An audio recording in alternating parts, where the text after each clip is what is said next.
Well, thanks for joining us on this webcast, which is really an information session and hopefully a very practical and useful one for you. And it's about the PUMP approach to organisational performance measurement. Now, you might be listening to us today because you're interested in coming to a PUMP Blueprint training workshop, or it might be because you have a colleague who's recommended PUMP to you and you just want to find out more about it. Or it could be that PUMP is already used in your organisation and you want to be sure that you understand it a little bit more. Now, we're going to explore what PUMP is, where it came from, and why it's been as successful as it has been for its 20-year life so far. So you're going to find out what makes PUMP uniquely different from the common KPI approaches that you might know already or even be using. And you'll also find out why performance measurement and KPIs can be such a struggle for just about everybody, and why the common KPI approaches just keep failing you. And you'll be able to make a more informed decision about whether PUMP is worth your time to learn and also to apply. And if your choice is PUMP, we're going to give you at the end of the webcast the details for how you can learn and implement PUMP this year. Now, we really need to have this conversation about which KPI approaches work and which don't work, because data that I keep seeing from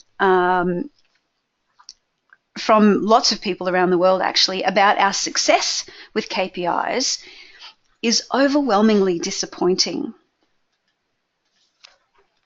Now, this data that I've been collecting from my subscribers for many years about the KPI success they have, about 1/3 of the new subscribers tell me that their KPI success, tell me what it is basically, and as of the start of this year, that's been more than 12,000 people around the world. Now, sure, we have some good KPIs here and there, but very few organisations, as you can see in the graph, barely 10% have great KPIs where they're needed. This is something I've been studying for nearly 20 years now, and through my work with clients, with data from thousands of readers and from research that I do from time to time. Now, overwhelmingly, the vast majority of organisations just don't have good KPIs. In fact, 90% of us are below that red line. 90% of us do not have great KPIs. Now, if you want to reach more goals sooner and with less effort, and if you want your organisation to perform well at what it exists to do, if you want a high-performance culture, then you have to move your performance measures and KPIs above that red line.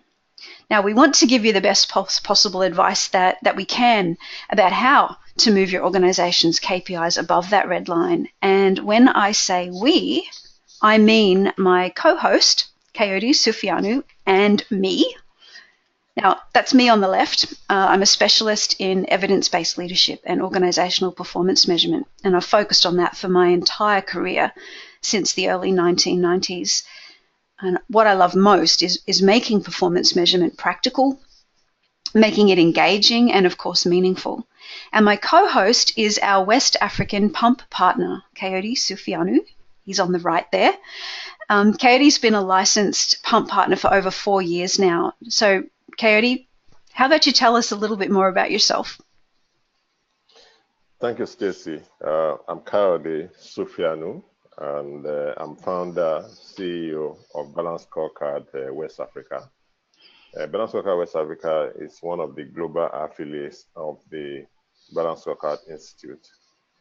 In our work in assisting organizations to build and implement Balance Scorecard, we have had to use PUMP as a reliable framework to design KPIs that are meaningful that are easily implementable.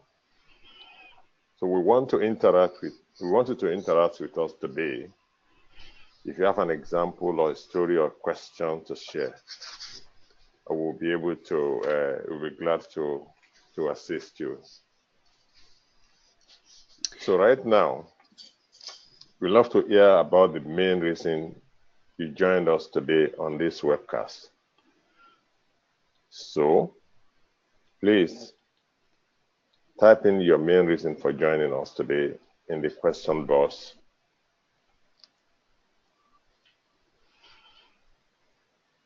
And if you're listening to the recording and not joining us live, have a think about what is your main reason for joining or listening to the webcast today as well. For example, did you join us today because you don't have a KPI methodology and you want to find one that will work for you? Or you're just curious about what others are using? A colleague recommended this to you, or you want to test the one you're using to see if it's good enough? Or do you want to find out more about Pump? That is, if you're already familiar with Pump. Are you looking for ideas to improve your current approach to KPIs? Are you lonely or bored or wanted something to do? That's quite funny, but at times it happens. I mean, and it will be a very good way of using your time. Absolutely. It is a good way of using your time if you're bored or lonely. That's for sure. Kayode, I think our audience is a bit shy today and I haven't seen any comments come through, but at the beginning of any kind of event like this, it really is important to think what drew you to it, and that will keep you alert as you listen to the rest of the webcast, and you'll be more likely then to hear exactly what you need to hear today. Okay, so we'll move on. We all have a problem with KPIs, and we have to find a better way to solve the problems that we have. Now, Einstein is attributed with the definition of insanity. And I don't know if that's true or not, but I know you know what that definition of insanity is. It's doing the same thing over and over again and expecting a different result. Now, there is a lot of insanity in KPIs and performance measurement. Now, a common struggle that we have is getting people engaged. But what we keep on doing is measuring people rather than measuring process performance. Another common struggle is measuring intangible goals, goals that seem impossible to measure. But what we keep doing is writing goals with vague, weaselly language. And also, too many people struggle to find really meaningful measures. But we keep on using methods like brainstorming that just don't work. So what you're doing now isn't working because you're using the wrong approaches. Now, if we want to improve the quality of our KPIs and our measures, we have to stop doing what we've always done, and we have to do what works instead. Definitely, Stacey. A lot of people think KPIs are or should be easy and simple. That's probably why they keep using simplistic methods like brainstorming, benchmarking, shopping in KPI libraries, buying dashboards, and the like. But the work to craft really useful and meaningful KPIs needs to be more deliberate than this. And we need to use methods that move us above that red line, which we showed earlier on, to where performance measurement is faster and easier, more meaningful and engaging, and help us reach our goals sooner and with less effort. That's precisely what we want, isn't it? And so in this webcast, we are going to explore, 1, what the most common approaches to performance measurements are. 2, what criteria define a performance measurement approach that works. And then 3, how well your current performance measurement approach meets those criteria. Are you curious to know what the most common approaches are that people use for performance measurements? Surely they are, Kayode. I think they must be. Recently, I asked the subscribers to my newsletter Measure Up about their KPI approaches, and I've had over 300 people respond. And when I read through the KPI approaches that they shared with me and looked at how they worked and what they involved, it was really clear to me that they could be grouped into 4 categories. So 4 categories of KPI approaches. And the first one is what I call the chaotic category. Approaches that have no framework, no deliberate intention, and often consist of making it up as you go along. The second category of approaches to KPIs I call ad hoc. Now, these approaches might have some kind of deliberate intention, but they're usually incomplete. They don't have how-to detail, or they're made up without any kind of theoretical foundation at all. Then we have the framework approaches, and these might give us a logical structure to the kinds of things to measure, but again, they don't have any how-to information or instructions for developing measures. And finally, we have the methodical approaches, and these are comprehensive.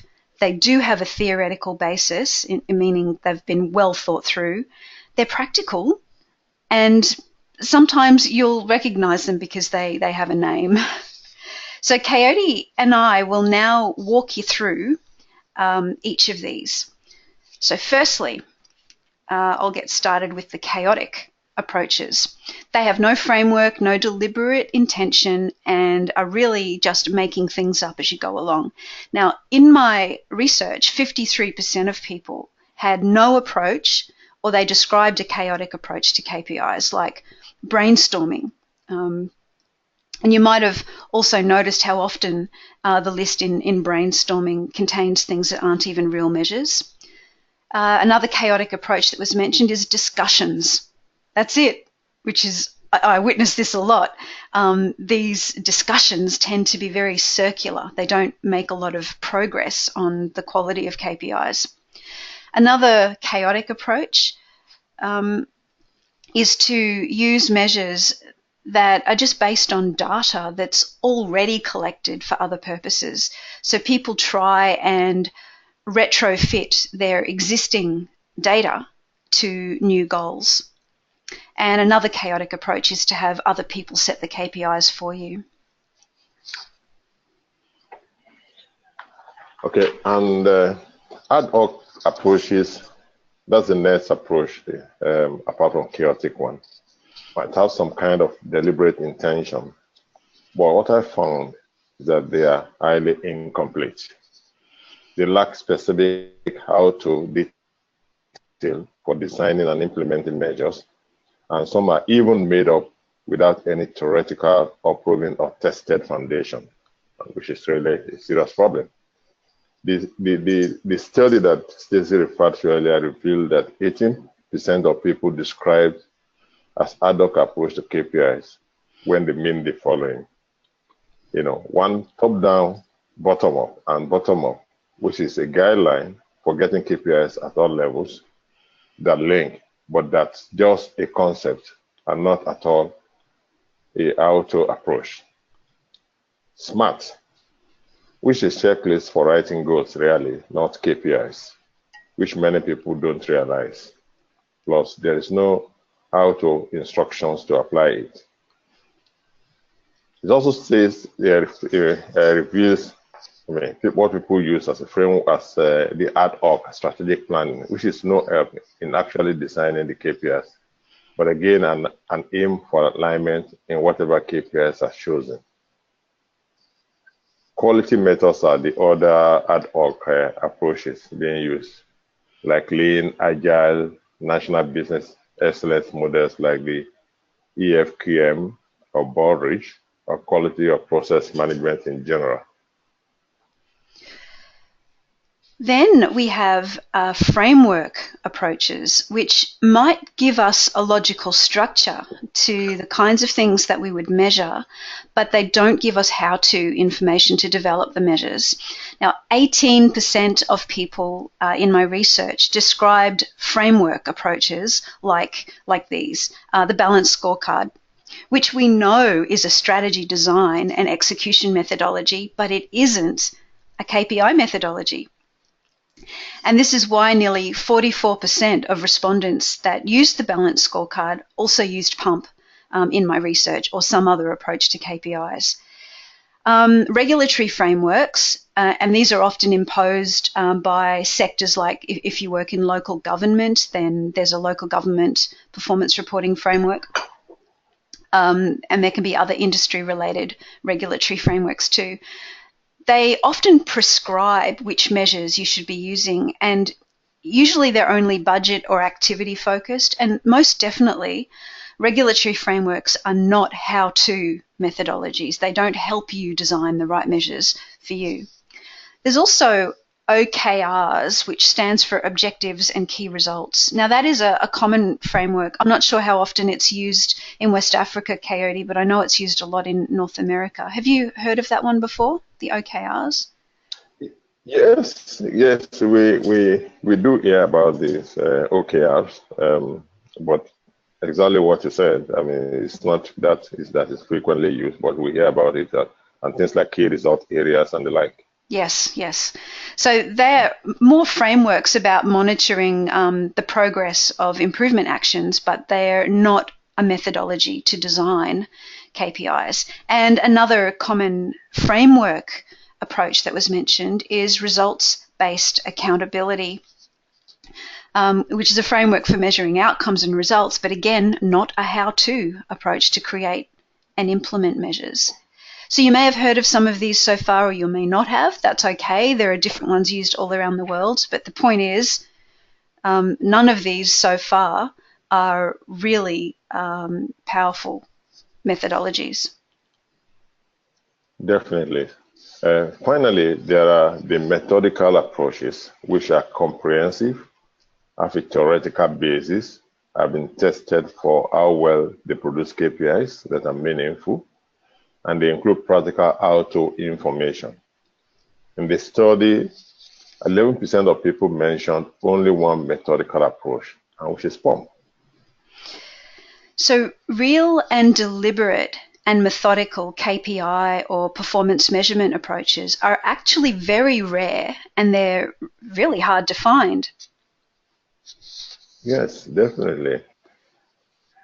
So it would be nice to know what KPI approaches, you're using in your organization, various organizations. So if there's anybody there, let us know in the question box on the webinar control panel. So the while we wait for our listeners to share what KPI approach they're currently using, I want to point out that Kayode and I have only shared with you a sample of the things that people believe are KPI approaches. There are quite a few more. But the overwhelming point is that a lot of them aren't really approaches for KPIs at all. If you're listening to the recording, rather than joining us live, have a think about what approaches you've seen or heard of in your organization that are supposedly used to come up with KPIs. Compare them to this list and just have a guess, I suppose, at which of these 4 categories they might fall into. Let's keep going then, Kayode. Yes, good. So Stacey, you want to look at those, the successes of those approaches? Yes.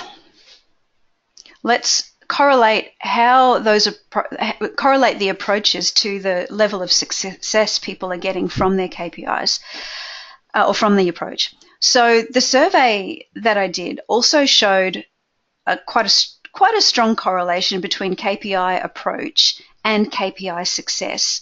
So lower KPI success happens when you have chaotic and ad hoc approaches. And some KPI success happens with framework approaches, particularly when they've been in use for a while. And you can imagine the balanced scorecard, which was one of the framework approaches. It's been in use for a very long time. It's been around for at least a couple of decades. So with methodical KPI approaches, I think we would expect more KPI success organisation-wide, and ultimately the organisation achieving mastery in measuring what matters. But this particular study that I did, it didn't show a great result for methodical approaches, as you can see there in the graph. And as I read through the comments that people shared about their approaches, it kind of suggested that the maturity with using the methodical approach was still developing. So they said things like this: because the approach is new, it's difficult to get people to move away from what they see as tried and true approaches, even if they are unsuccessful. Another person in the research said, we're still developing but starting to get much better buy-in and acceptance across a number of sites. And someone else said, we're developing measures in a variety of areas in the organisation. Where there's a lot of buy-in, our measures are great and really effective. And finally, someone else said, we need to improve consistency in our approach and get better at connecting bottom up and top down. So even though those people were using a methodical approach, and it happened to be pump in this case because that was the only methodical approach people mentioned, you can tell that it's not so much they're not getting success, it's that it's too early for them to expect success. But where they are using pump, they are getting more success. So the survey didn't give us a lot of data on organisations that have high maturity in implementing a real KPI methodology. And there is a bit of selection bias happening here too. So the more likely you have KPI mastery, the less likely you'll have KPI struggles, and the less likely you'll be to go and seek out, for example, my Measure Up newsletter. And so we're not getting people in my contact list that are yet masters at KPIs. It's also partly because mastery in performance measurement is rare, and it's rare anywhere in the world. That's quite true, Stacey. But with some data and with some logic, we can decide. With even more KPI success come when a true KPI methodology is implemented well and broadly. So it will be nice to know what you think, that is the audience. What do you think about this so far? If you have any question, go ahead and type it in the question box. What your top of thoughts are right now. For example, does it match your own experience? Are you thinking differently about your current KPI approaches now? Do you have any question about these results of Stacey's research? Do you have a question about where your current approach might fit there? Yeah. So let's hear from you if there are, or you can post your questions much later. Absolutely. So if you're listening and you want to share what you think right now about how what we've shown you compares with your experience, please go ahead. But if you're listening to the replay or the recording of this webcast, just reflect on your own about that. What do you think of these research results, and how do they compare to your own experience? Okay, so no comments yet from our live audience, so if I see any come through, I'll let you know, but we'll keep going, hey? Okay. So now the question remains, how do you tell a true KPI methodology from an approach that really is not going to give you KPIs above that red line? Now, to me, a good method or approach has rigor to it. And that rigor, it comes from a few things. It comes from balancing theory and practice. That way we know that what we're doing has some grounding in proof that it will work, and it will have enough practicality to implement it in the real world. And the rigor also comes from integrating the parts of the approach or methodology as a whole. And that way we know that each step we follow is important and it's done for a reason. And we know that the complete method is going to have everything that we need to work for us. So a KPI methodology is not a list of KPIs to choose from, or boxes to align them to, or even checklists to evaluate how good they are. A KPI methodology is a detailed guide for how to develop whatever KPIs we need. And within this framework that I've just shown you, the theory, practice, parts, and whole framework, we have 8 criteria that a good KPI methodology really must satisfy. Now, if you're joining us live, you will be able to look at the handouts section of your webinar tool and download a self-assessment checklist, and you might like to use that as you work through the framework with Kayode and I. And if you're listening to the recording, and Kayode, we must remember to do this, we'll put that checklist as a download underneath where the recording video is. Okay. Great. So let's get started. I'll kick us off with the first of these 8 criteria, and it's comprehensive. Comprehensive is the first one, where the methodology assists each step or stage in KPI development from selection through implementation to use. Now, the balanced scorecard, for example, does not assist many steps in KPI development, like how to measure intangible goals, writing well-formed measures, or defining measure implementation plans. That's true. The non-prescriptive is the second criterion after the comprehensive, where the methodology should not prescribe the KPIs to use, but rather facilitate the user to create the KPIs appropriate to their situation. Most regulatory frameworks and also benchmarking programs, for example, do prescribe measures, and often very few are strategically relevant to the organization. That's probably one of the dangers of prescribing measures. Mm-hmm.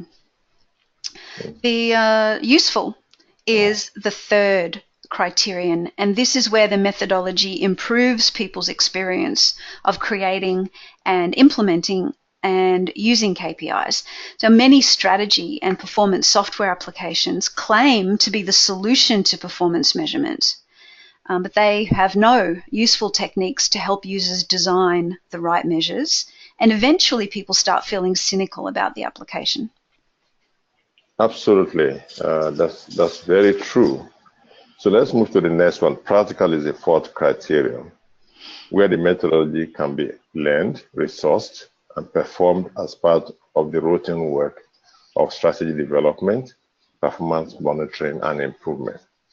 It's impossible for leaders and managers to get through accountability for performance if they dictate what people should measure. People need the power to understand and own and use the measures, so the approach must be very practical. I don't know that people give enough importance to that, Kayode, what you just said about the approach being really practical. It's very important. Now, transparent is the fifth criterion, where the methodology's limitations or weaknesses in producing KPIs are known, openly admitted, and continually improved upon. So too many KPI approaches, like benchmarking, for example, have weaknesses or limitations that people might complain about, but they're never improved upon. They just keep doing the same thing that everyone knows isn't working. And that's almost like what was defined earlier on as you are not going to end up getting good results if you keep on doing the same thing that is not working. Exactly. So the next one is necessary is the sixth criterion, where each part is chosen and designed to replace poor KPI practices that don't work and eradicate or ease known struggles or challenges with KPIs. KPIs charter, for example, adds some unnecessary terminology about measures versus metrics versus KPIs that only manages to confuse people when they see those same terms and used differently somewhere else. And that's we hear this all the time, the confusion between those terminologies. Absolutely. It's such a big problem, and it's not even an important problem, but it's confusing people. The founded is the seventh criterion, where each part has a consistent rationale or philosophy or set of principles about what good KPIs are, about what purpose they serve, and how they should be used. Now, this is one of the problems with brainstorming, because it was never founded in the context of designing KPIs or performance measures. Brainstorming is a creativity tool to generate a lot of ideas, and that's why it most often generates things that aren't even measures or KPIs at all, and let alone good ones. And then lastly, proving is the final one of the 8 criteria, and it means the methodology reliably produces KPIs that help achieve goals sooner and with less effort, no matter who uses the methods or in what context they use them. Just from the data we showed you earlier on this webcast, you can see that the majority of people are not getting much success with KPIs. In fact, 92% still don't have great strategic and operational KPIs. And the majority of people are using chaotic or ad hoc or framework approaches. Just like we said earlier on, that's about 88% in fact. So there is little to no proof that most KPI approaches work well at all. No. PUMP is the only performance measurement or KPI methodology that can tick every single one of these 8 criteria of a KPI approach that works. The data is showing that when people use PUMP, a proper performance measure methodology, they get better results, even as early as when they start to adopt it. And that's clearly shown by the data. Yeah, that's what this is about. I mean, using data to make better decisions, and the data from the research is showing that we need to make better decisions about the KPI approach we use. Probably the most obvious reason that common KPI approaches fail is because they're not comprehensive, and that was the very first criterion that we described. That means that they miss essential steps in the process of developing good performance measures or KPIs.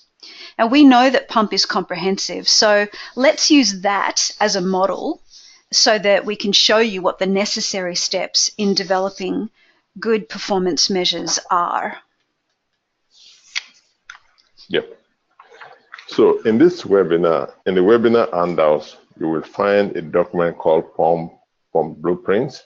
So if you want, you can open it up to see a larger image of this flowchart. PUMP used to stand for Performance Measurement Process. That's the PMP, Performance Measurement Process, until a client nicknamed it PEMP by adding the U and explained that the letter U meant that proper measurement practice is up to you. It won't happen by itself. It has to be up to you. As we walk through PUMP's 8 steps, decide for yourself if any essential step in developing performance measures is missing from PUMP. And also think about your current approach to measurement and see if any of the PUMP steps are missing from your approach. We'll discuss this together after we have walked through PUMP, but you can type in the question in the question box anytime while I go through PUMP.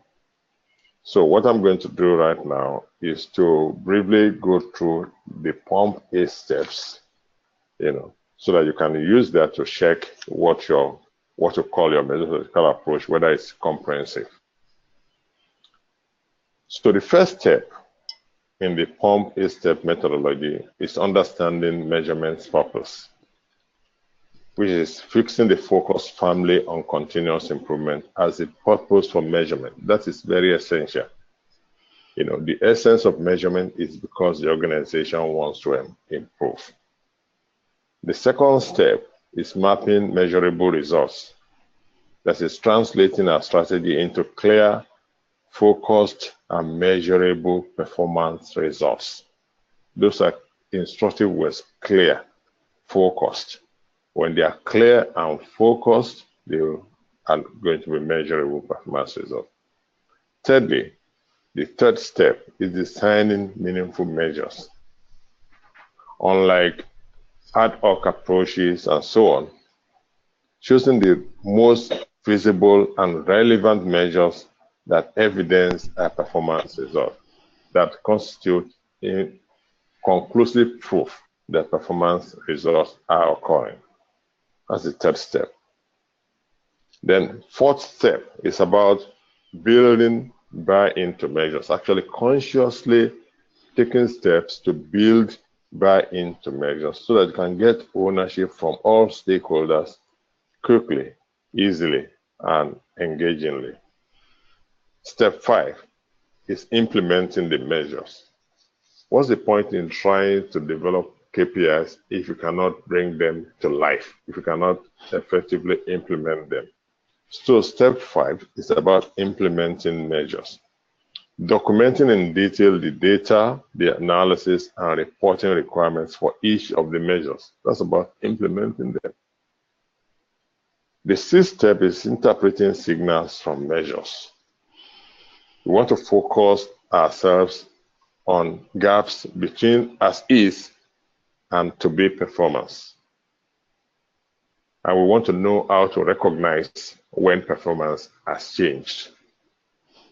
That's about interpreting signals from measures. Step 7 is reporting performance measures. So you'll be able to create useful and usable performance reports that inspire us to action. In fact, we'll be able to, this step also talks about how you can structure the performance report to strategy, because it has to be able to tell us precisely what results we're trying to pursue and how are we doing. And lastly, the step 8 is reaching performance targets. Having produced the performance report, we want to see how improving the business processes to move our performance the way it is now to what we desire it to be. How do we bridge the gap between the performance as indicated in the performance reports that we generated? So you could see clearly that these 8 steps are comprehensive and methodical, and it also means that if there are gaps in any of the steps, we can easily improve on them. We hope you have noticed that POM steps are comprehensive, practical, useful, and non-prescriptive. They tell us how to, they indicate how to handle each of those steps. Each step in POM has a technique to follow, and each technique is founded on theories like systems thinking, statistics, visual analysis, and even psychology. When we talk about how to build buy-in to measure, how to get people engaged. 20 years of reviewing feedback and watching people implement it also means that POM's performance is transparent. And what we have learned has focused us on improving the necessary parts that make it work, just like I said earlier. Because these parts are easily distinguishable, you can improve on them. And finally, POM doesn't just focus on the technical aspects of measuring, it also makes sure we build engagement and buy-in throughout the entire process. It is proven to change how people think about measuring performance and increase their ability to do it well. So, did you decide if any essential step in developing performance measure is missing from POM? And if you're listening live, please do share your thoughts about that. If you think any particular part of measuring performance is missing from POM, and if you're listening to the replay, absolutely ask yourself that question in reflection. What isn't in POM that should be? Now, Kayode, we'll keep moving, and if I see any questions or any responses come through from our live audience, I'll let you know. Actually, I have to say this, Kayode. You've got this lovely way of explaining pump. Like you just say the right thing without saying too much. I tend to over-explain it, so I'm so glad you walked everybody through that. You are the expert, so you want to say it all. Maybe that's right. The expert's not always the best person to teach it. Okay, everyone. So doing performance measurement deliberately with a good performance measurement methodology, it makes it work. It makes it faster and easier, so you waste less time and energy with measurement. It makes it more meaningful and engaging. And it taps into the collaboration and the commitment of people to improve performance and improve what matters. And ultimately, it makes it possible for you to reach goals sooner and reach them with less effort. So right now, you have some choices, I suppose. You could firstly keep going on without a KPI methodology and basically keep your KPI work as one of the problems that's holding organizational performance back. That's your first choice. Second choice is you could spend the time to build your own KPI methodology that works, that satisfies all those 8 criteria that Kayode and I walked you through before. For me, this was a full-time job for about 8 years to get Pump to a point where it was a proven, practical and thorough methodology. So that's your second choice, create your own KPI methodology. The third choice is to find another true performance measurement methodology like Pump. I'd love to tell you what they are, but I haven't found one yet. If you do find one, please tell us. We'd really love to know. And your fourth choice is just simply start with Pump. Use that as your first step. So those are your choices.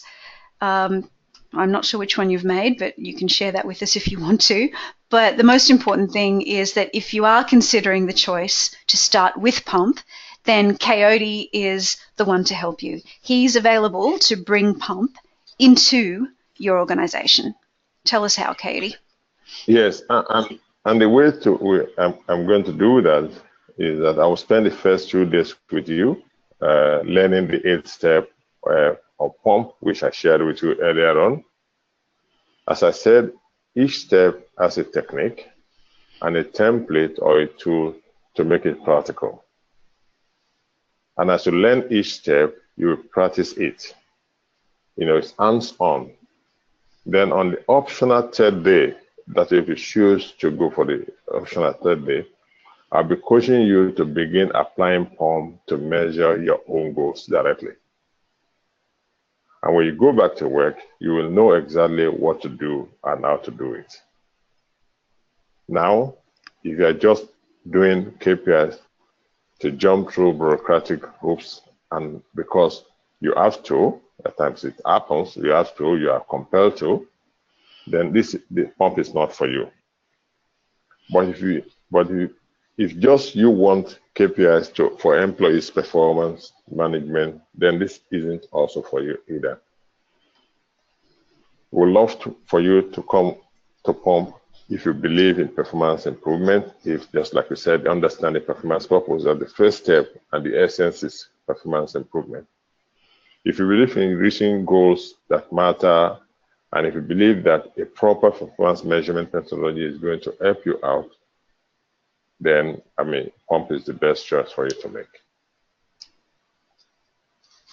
So now the choice is yours. Either you decide to use Pump and come and learn it, or not. So we hope, both Kayode and I hope that this webcast has been helpful to you in some way. And please feel free to let us know that either by email or writing a comment, or at least reflect on that. What is something that you've taken from the webcast today? Did you learn something new? Did you have a useful idea? Did you get some insight about your current KPI approach? Or did you make a decision about whether Pump is for you? Now, if you do choose Pump, then please come and learn it this year with Kayode. And then you can join our Pump community, which is a global network. And it's the silver membership in the Pump community is free after you've done your Pump training. And me and our global team of pump partners, and Kayode, of course, is one of those, we support you through your first pump implementation and help you connect with others around the world. If you have any questions, please do just let us know. We've got a question here from, now I'm not quite sure which name is the first name here, Kayode. Kona Talna Charles has asked us, what is the meaning of pump? And I presume that's what does the acronym PUMP stand for? Yes. Which you mentioned early on, didn't you, in the start of the webcast? Yes, I did. So PUMP is performance measurement process. And just like I said earlier on, one of the attendants at the pump workshop then decided to add you, and it becomes it's a measurement process that is up to you. So the acronym is PMP, pump measurement process. It's a measurement process blueprint. That's what pump means. That's it.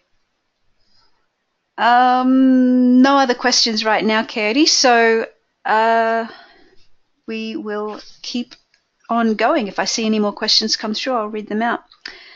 Okay. I wonder. Okay. Stacey, go on, please. No, I was just going to make a comment. I'm actually wondering what KPI approach everyone's going to end up using now, but I guess there's not really much way I can know about that. So over to you, Kayode.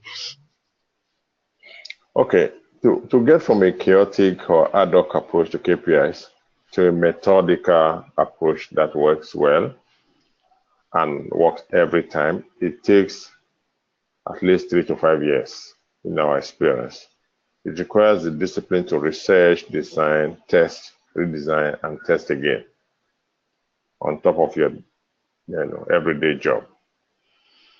Since you already did this with PUMP for the past 20 years, and it was a day job. I mean, that's what she has concentrated on for all this while. So now you don't have to spend that much time. It's already there for us as the best methodology to use. So what will you do now, knowing what a real KPI methodology is and the value it has? Will you come to a pump blueprint workshop this year and let me teach it to you? Let me take you through how to implement it. Remember, you can go over to pumpblueprint.com to read more and register, or you can visit our website following the link you're seeing on the screen. So we will email this link to you all, whether you're listening live or listening to the replay. We will email the link to you, but of course you can see it right there. And if you're listening to the replay, Kayode may have put the link underneath the video of the webcast as well. So just have a look down there and you'll then see the link and can click on that and get more information. Okay, so thank you everybody for joining Kayode and I today.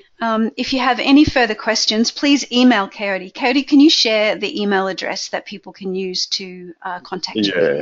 Yes, it's K. You can email us at ksufyanu@balancedScorecard.org or admin@balancedScorecardWA.org. Excellent. So those are the emails. Yes, actually. And we'll put those email addresses for Kayode into the follow-up emails that we send you after the webcast. Well, everybody, thank you for joining us. And until our next webcast, this is Stacey Barr. And this is Kayode Sufianu. Thank you very much for joining us. And we're signing off. Thanks, everybody. Bye.